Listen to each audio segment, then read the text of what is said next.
Nós vamos continuar então o nosso estudo no livro de Juízes. Eu sei que o Adriano quis dar uma adiantada e pegou o capítulo 3 inteiro, mas a gente é renitente, então nós vamos hoje nos deter sobre a história de Otiniel. Ele é o primeiro juiz. Enfim, chegamos nos Juízes, né? Nós ficamos o primeiro e o segundo capítulo são esboços do livro, resumos, mas hoje a gente vai estudar, enfim, o primeiro juiz, que é Otiniel. A história dele está também escrita no capítulo 3, a partir do versículo 7 até o versículo 11. Eu disse Otiniel, Otoniel, o hebraico não tem vogal. Então, as traduções colocam, alguns vão dizer Otiniel, outras Otoniel.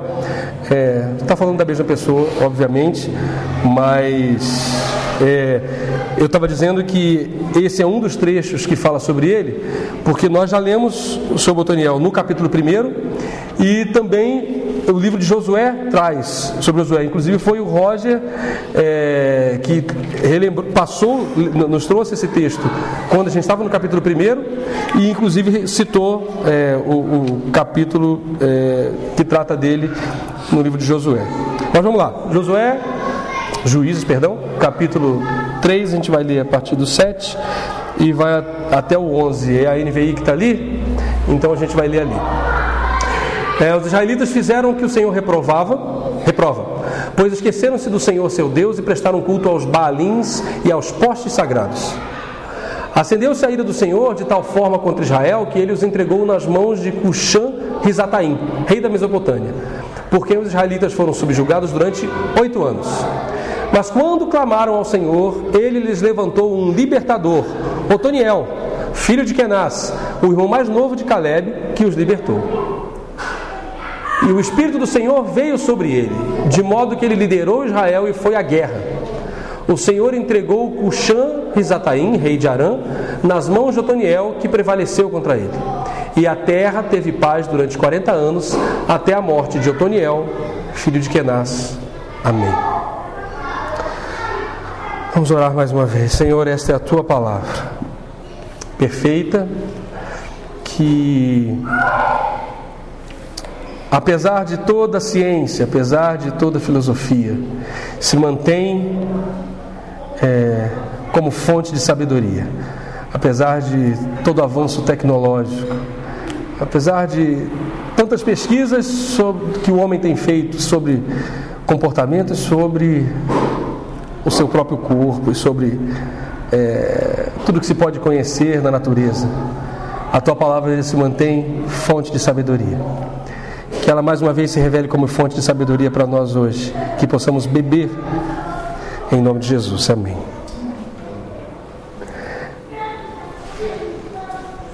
O livro de Juízes tem esse nome porque trata de juízes. Juízes foi o tempo da história de Israel que sucede ao tempo dos patriarcas, que sucede ao tempo de escravidão no Egito, que sucede à peregrinação no deserto e que se inaugura com as batalhas de Canaã e a conquista da terra prometida. Josué morre e faz um desafio ao povo. Eu estou morrendo, eu liderei vocês das guerras, nós entramos na terra que o Senhor falou que daria. Agora cuidado, não se esqueçam dele. Sigam os preceitos que Ele nos ordenou. Porque se vocês fizerem isso, vocês permanecerão nessa terra. Seus filhos permanecerão nela. Haverá paz, haverá suprimento, haverá fertilidade. Não se misturem aos povos dessa terra. Mais do que isso, não façam as práticas deles. Não procurem outros deuses. Porque se vocês assim fizerem, vocês irão bem. Mas se vocês procurarem e servirem aos outros deuses, e se misturarem com eles, e derem as suas filhas em casamento, e forem atrás de seus ídolos, o Senhor os visitará. Porque não foi para isso que Ele os trouxe aqui.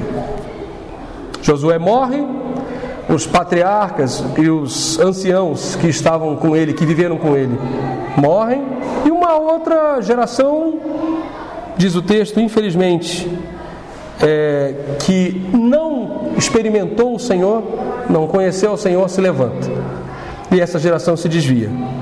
E o texto já começa dizendo isso: os filhos de Israel fizeram o que era mal perante o Senhor, e se esqueceram do Senhor seu Deus, e renderam culto aos Baalins e ao poste ídolo.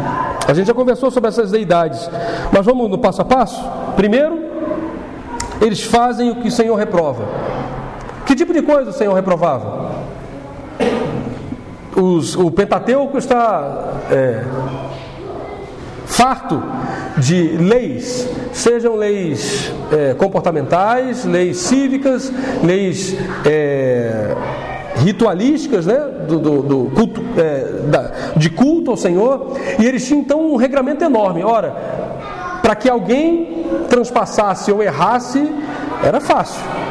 Mas o Senhor tinha dito o que você devia fazer com isso. Disse: olha, se você por acaso transgredir alguma dessas leis, você faça um sacrifício, você traga um animal, porque o sacrifício daquele animal no altar ao Senhor, ao seu arrependimento, a sua vinda até o tabernáculo, vai fazer com que eu me arrependa e não lance sobre você a maldição.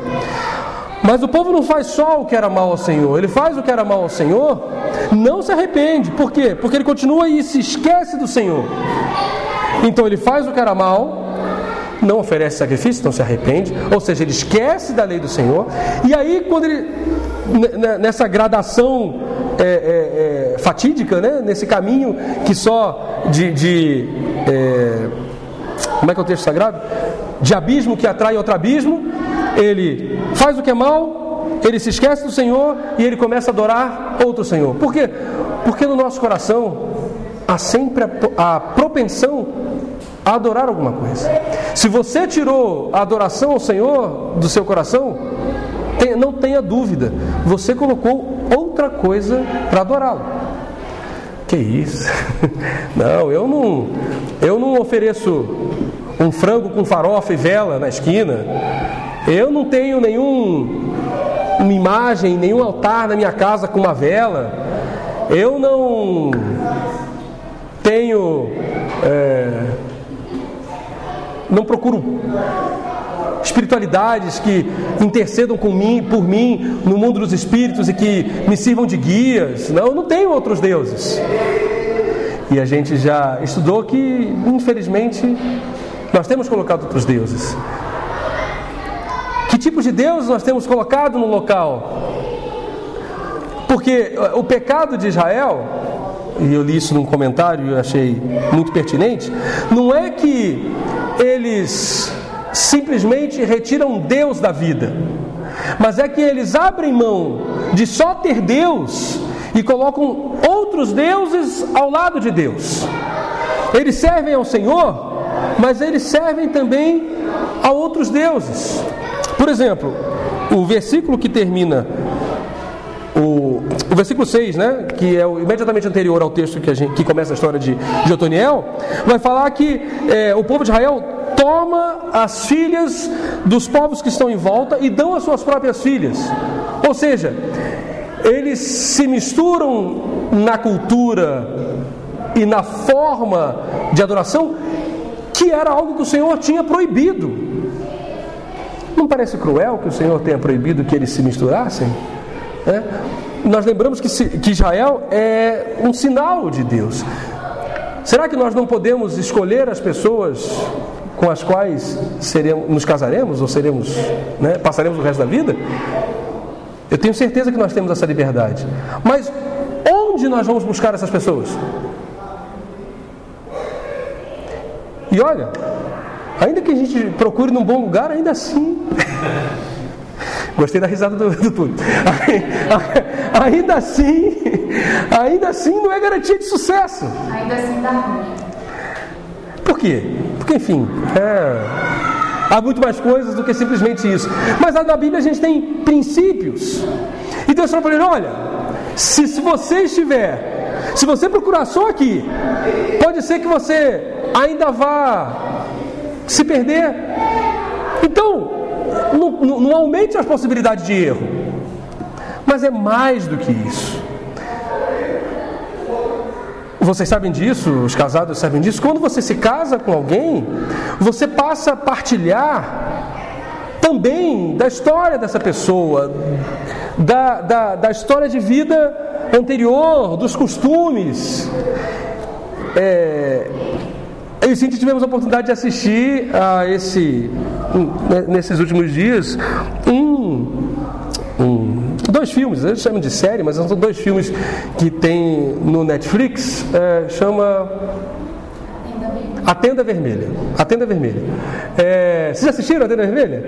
Você assistiu um pedaço? Nós assistimos inteiro. É uma temporada, 2 episódios, então parece 2 filmes, porque é bem grande, mais de uma hora. E é assustador. E por que eu estou dizendo isso? Porque vai mostrar a história do começo da história de Jacó, né, basicamente, dos seus 12 filhos, mas vai contar a história de Jacó sob os olhos de Diná, que é a sua filha caçula, e que, né, o texto sagrado conta que ela foi estuprada, é uma história terrível, seus irmãos se vingam dela, enfim, e destroem uma cidade inteira.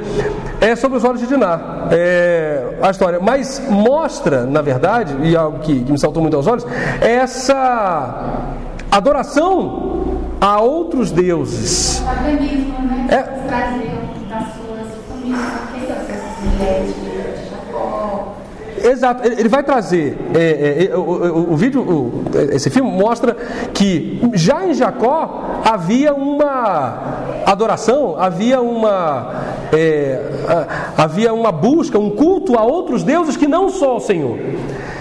E é interessante porque isso é um texto muito escondido, eu diria, na Bíblia, né? Não é muito claro essa contaminação por outros deuses dentro de Israel.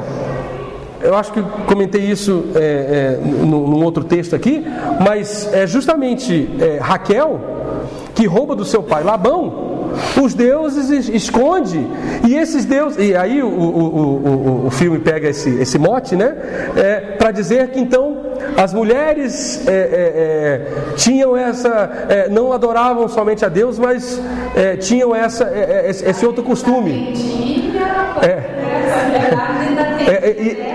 E tinham essa outra forma de adoração. E aí mostra como isso contamina o povo. E Josué diz isso. Josué diz: olha, abandonem os deuses que vocês têm adorado desde além do Eufrates. Como isso tem marcado a nossa reflexão. A briga em Juízes é por um território chamado coração do povo de Israel. Esse coração ora está sentado em Deus, ora está adorando a Deus, ora começa a se perder e começa a se dobrar diante de outros deuses. Então o pecado de Israel não é simplesmente arrancar Deus da sua história, não, mas é colocar ao lado de Deus outros pequenos deuses, outros pequenos motivos de adoração, outros pequenos ídolos que roubam de Deus o seu local único. E no desafio que a gente tem de anunciar e de viver hoje o Evangelho, a gente tem o desafio de olhar e perceber esses outros deuses que a gente tem adorado, achando que não está adorando, ou achando que não está roubando essa divindade de Deus. Eu comentei, enfim, e repiso isso, da nossa forma de viver quando colocamos as nossas, por exemplo, carreiras em primeiro lugar. Eu preciso estudar mais, eu preciso trabalhar mais, para que eu possa conhecer mais, saber mais, ser mais conhecido, e ser reconhecido e ganhar mais dinheiro, e isso se torna um fim em si mesmo, e para alcançar isso a gente vai oferecendo sacrifícios. Sacrifício da nossa vida familiar, o sacrifício da criação dos nossos filhos, o sacrifício até mesmo do nosso dinheiro, das amizades que Deus nos dá. Enfim, por quê? Não, porque eu tenho um novo ídolo, que é o meu sucesso profissional. Não, o meu ídolo é a minha vaidade em ser uma pessoa rica, uma pessoa que tem muita coisa. E eu, em função de buscar isso, vou privando meus filhos, vou privando minha esposa, vou privando o reino de Deus da generosidade que eu poderia ter. Por que não? Porque eu preciso acumular mais e mais e mais. Eu vou colocar... E aí a gente percebe que esses ídolos não estão tão distantes, porque a gente às vezes vem a este local que se torna santo quando estamos aqui buscando Deus, e vem, em vez de buscar Deus, vem buscar a esse outro ídolo dizendo que está buscando Deus. Na verdade vem buscar Deus para ver se Ele nos dá o Deus que a gente realmente quer. Deus Aladim. O Deus Aladim, o Deus da lâmpada. Então, desculpa, você pode não estar oferecendo o frango com farinha e a vela, mas você está adorando outro Deus. E a história de Otoniel é a história de um povo que começa a fazer o que é mal diante do Senhor. Lembra da gradação? Todo mundo vai errar. E o próprio Deus, quando põe a lei para eles, coloca a lei e coloca uma maneira de cobrir os pecados. Então, a questão não é que o povo começa a pecar, mas é que começa a pecar e não se arrepende, e aí traz outro abismo. Qual é o próximo abismo? Se esquece do Senhor, porque se não se esquecesse do Senhor, ao pecar, se arrependeria, ofereceria sacrifícios e continuaria a viver em paz com Deus. Mas não, busca outros deuses, se esquece do Senhor, e aí começa a adorar de fato outros deuses junto com o Senhor. E aí o que acontece? Eles começam a adorar Baalins e poste ídolo, que é Astarote em outra tradução. Baalim era o deus cananeu, similar a Zeus no panteão grego, similar a Odin para os nórdicos, similar... tá bom, já falei. Era o grande deus, era o deus do trovão. Ora, e aí de alguma forma... eles começam a pensar, poxa, então Baal é o seu Deus forte, poxa, Yahvé é o nosso Deus forte. Será que Yahvé e Baal não é o mesmo Deus? Será que de repente a gente não está, esse Deus todo-poderoso não é o mesmo? Não, vamos adorar Baal e Deus, não é o Deus todo-poderoso, é o mesmo. O que Baal faz? Baal é o Deus que fala através da tempestade, do tormento. Olha, rapaz, a gente andou no deserto, Deus falava também, parava no monte, falava com fogo e raio.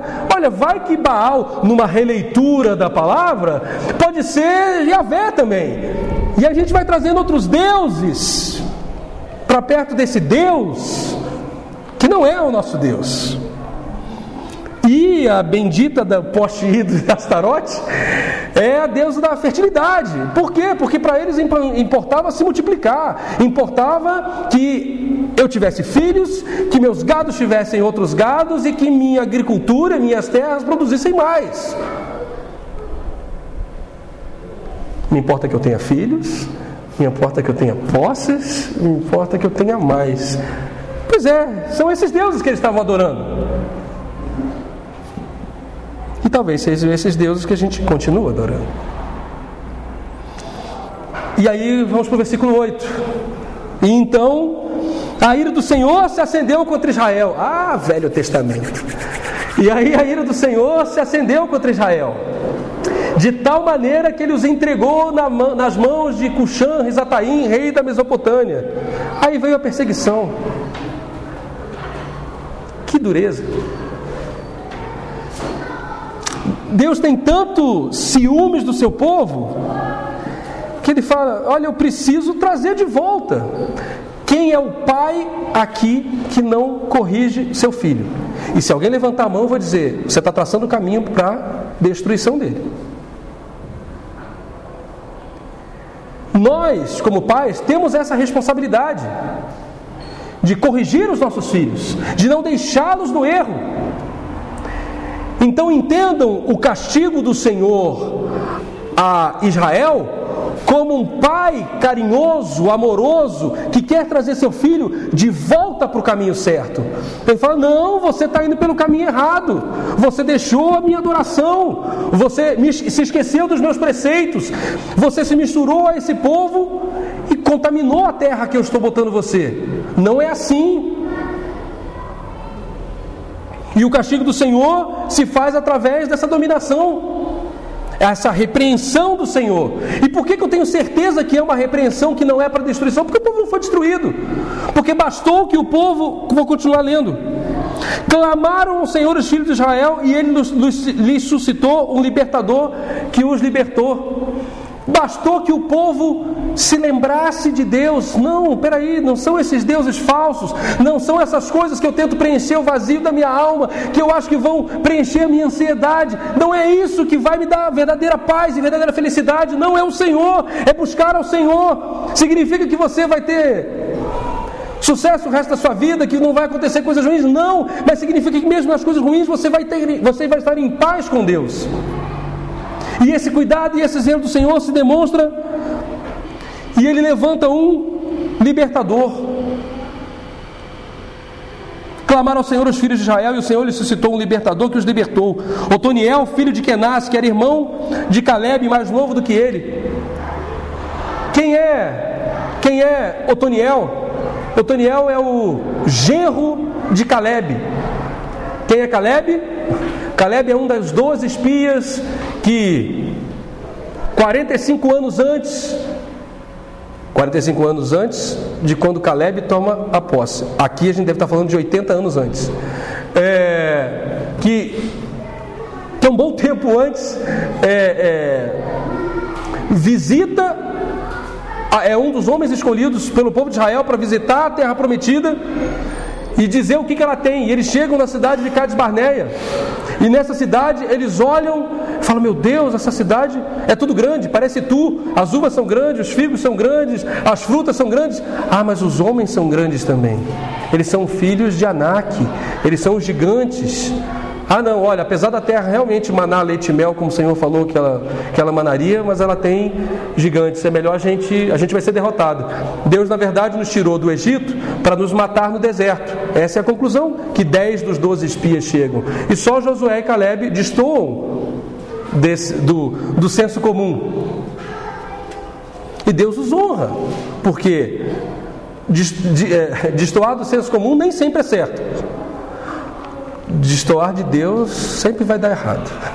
Então, não ao senso comum, e sim ao que o Espírito Santo se fala e se revela através do que a Bíblia diz. Mas muito bem, Calebe então recebe uma promessa, Deuteronômio capítulo 1, recebe uma promessa de Moisés e diz assim: olha, tendo pois o ouvido o Senhor as vossas palavras, indignou-se e jurou dizendo: certamente nenhum dos homens dessa maligna geração verá a boa terra que jurei dar a vossos pais, salvo Calebe, filho de Jefoné. Ele verá a terra, e a terra que pisou darei a ele e a seus filhos, porquanto perseverou em seguir ao Senhor.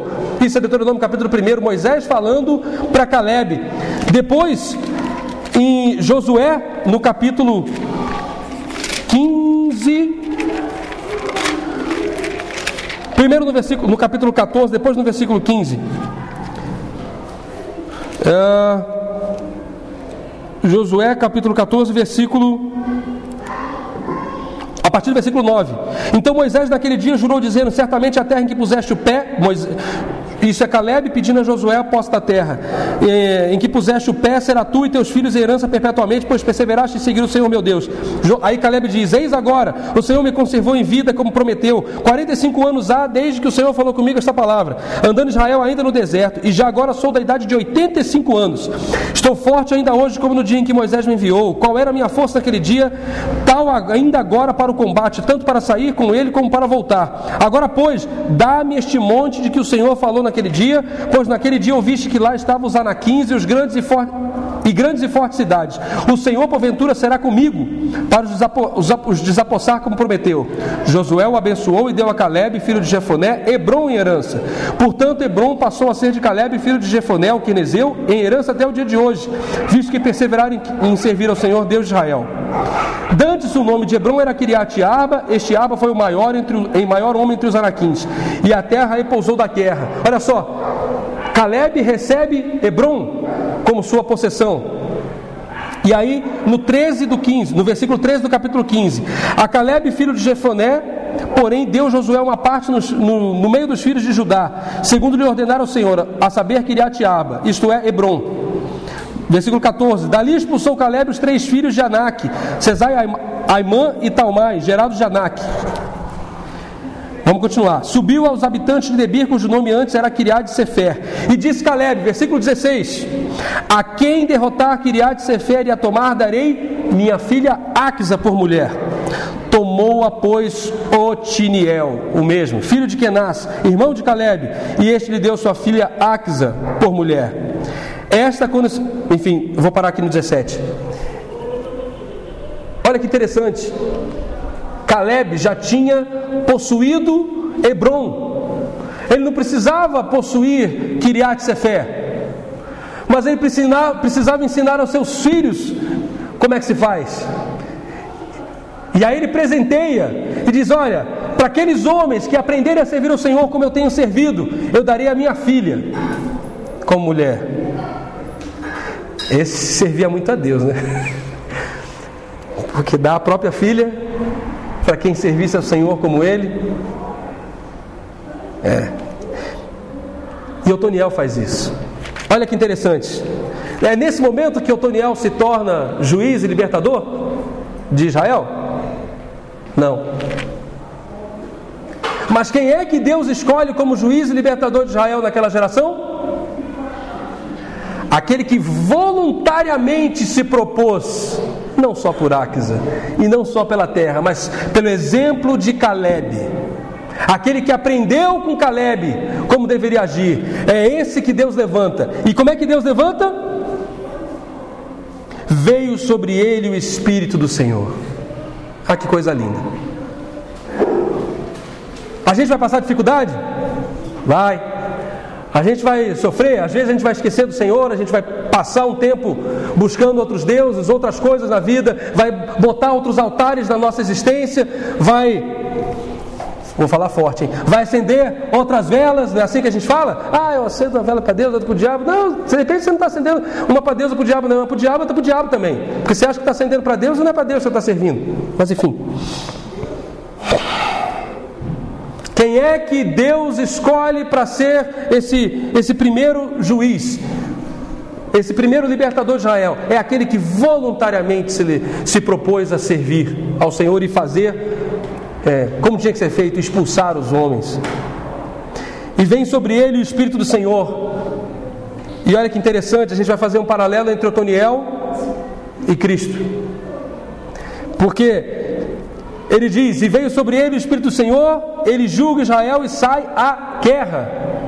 Vocês lembram o que Jesus faz no começo do seu ministério, quando ele entra no templo e ele pega o pergaminho e ele diz: eis que o Espírito do Senhor está sobre mim, e eu vou anunciar as boas novas e o ano aceitável do Senhor. Enquanto Otoniel é tomado pelo Espírito de Deus e sai à guerra, em Cristo ele recebe o Espírito do Senhor para proclamar as boas novas de paz.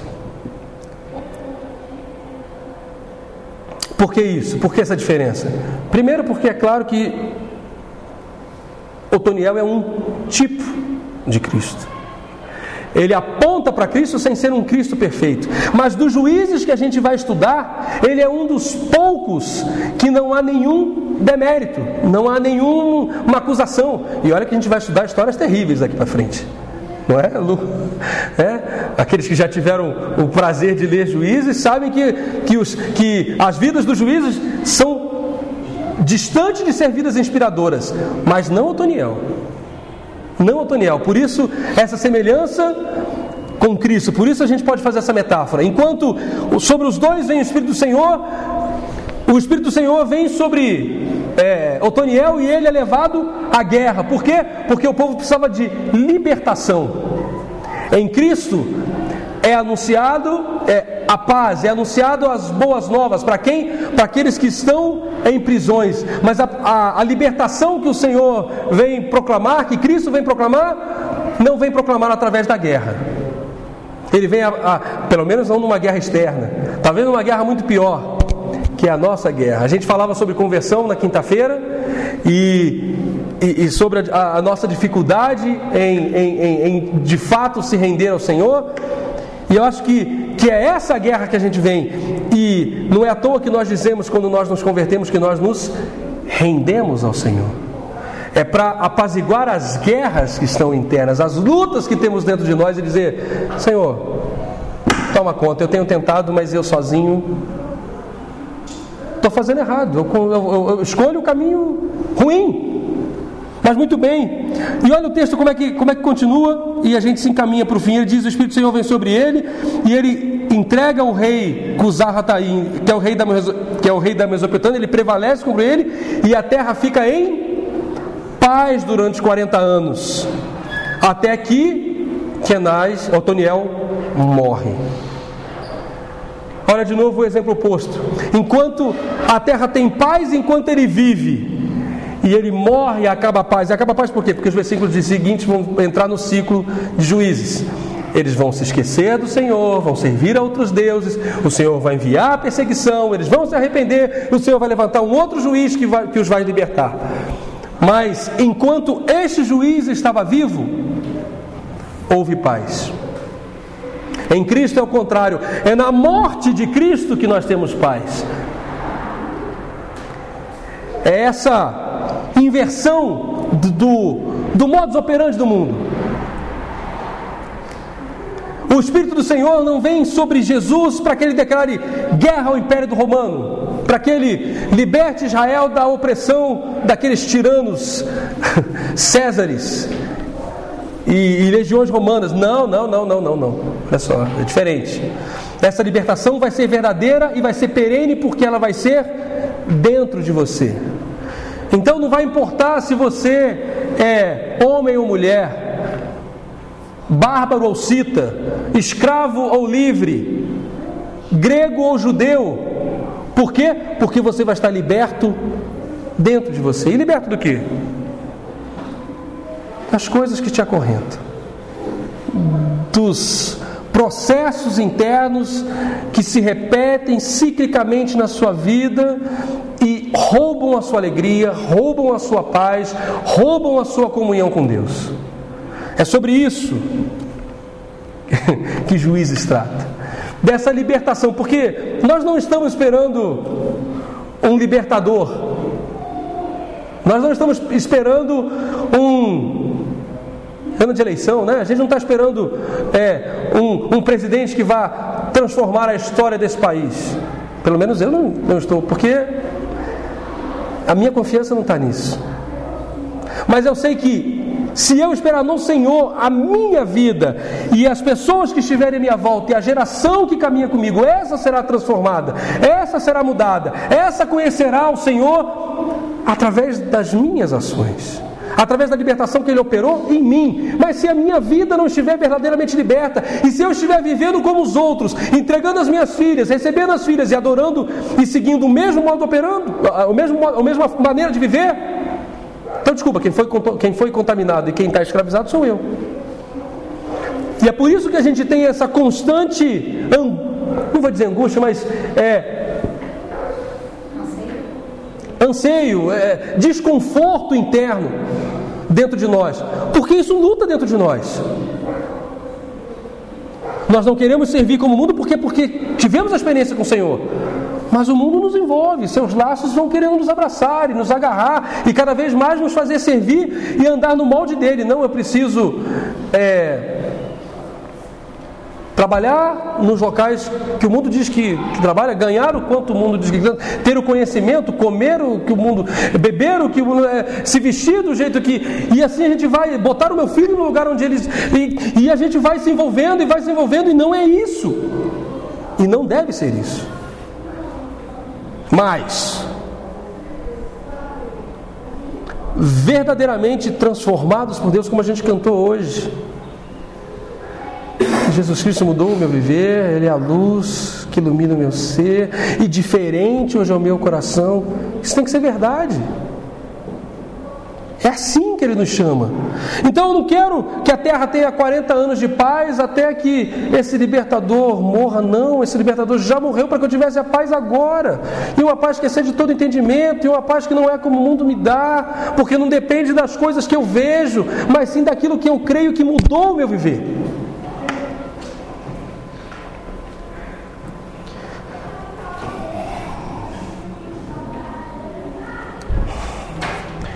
que a gente seja o Otoniel das nossas próprias vidas, que a gente possa ser revestido desse Espírito do Senhor e traga libertação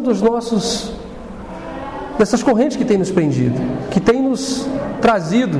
C.S. Lewis, no livro que a gente está lendo na quinta, Cristianismo Puro e Simples, trouxe uma metáfora sobre o que é acordar pela manhã para um cristão e dessa luta que ele tem constante. Ele diz: olha, como se eu acordasse e quando eu abrisse os olhos eu visse aquela manada de javalis correndo atrás de mim pedindo: viva para mim! Vá ganhar seu dinheiro, vá ser melhor, vá viver, vá dar para os seus filhos o melhor, vá procurar ser mais bonito, vá procurar ser mais...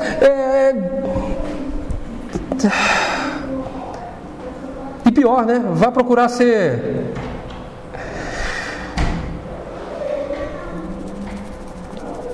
Vá utilizar de meios distorcidos para conseguir isso. Hoje foi muito legal a gente orando com as crianças ali. E a gente orando uns pelos outros, né? Com as crianças. E um dos meninos falou assim: tio, eu queria que a gente orasse... pelo jogo do meu time que a gente vai fazer nessa semana, para que a gente vença o campeonato. Eu falei: opa, olha só, vamos pensar nessa sua oração. Está errado a gente orar pelo seu time? Eu creio que não. Mas será que Deus seria um juiz justo se Ele desse a vitória ao seu time sem que o seu time merecesse isso? Vamos botar diferente. Se vai que tem um outro cristão num outro time e ele está fazendo a mesma oração, será que Deus vai ter que dividir o título entre os dois?